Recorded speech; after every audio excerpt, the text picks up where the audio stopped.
Hi there, welcome to another episode. We read in Genesis chapter 32, verse 26, "But Jacob said, I will not let you go unless you bless me. And he said to him, What is your name? And he said, Jacob. Then he said, Your name shall no longer be called Jacob, but Israel, for you have striven with God and with men and have prevailed." Episode 10, J is for Jacob.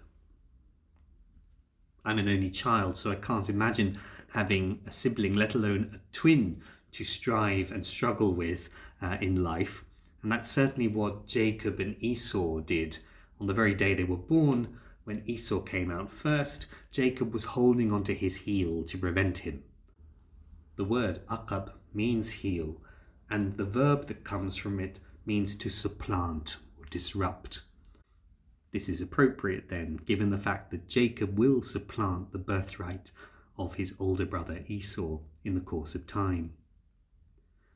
When names change in the Old Testament, we're also being told that something very significant is going on. We've seen this happen when Abraham becomes Abraham and Sarai becomes Sarah. But Jacob's name change is very interesting. St. Augustine points out that when these other characters change their names, they stay that way.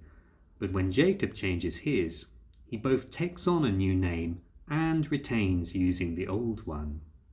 The new name that he takes on is Israel, referring to the episode where Jacob wrestles with a mysterious stranger in the night, only to find that that stranger is God himself. God then calls him Israel, which comes from the Hebrew root meaning to wrestle or struggle or strive. St. Augustine says that in Christian life there is a parallel to Jacob and Israel, these two dimensions of the same character. On the one hand, we as Christians are victorious.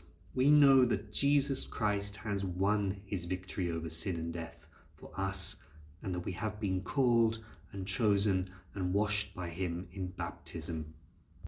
We have been given, even we the Gentile people, the sort of younger brother in the scenario then, the birthright of the people of God. That's the Jacob side of our character. But on the other hand, we know too as Christians that our salvation as individuals is not secure. That although we have been baptized and cleansed from sin, that we can fall into that sin again through our evil choices. That we need to strive for holiness. That we need to constantly follow the precepts of the gospel and make our baptism more and more a reality in our lives as disciples of Christ.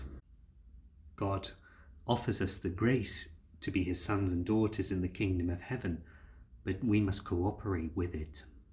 That's the Israel side of our character. So much of our Christian life reflects an already but not yet, looking forward to the day when we see Christ face to face, not as in a mirror darkly.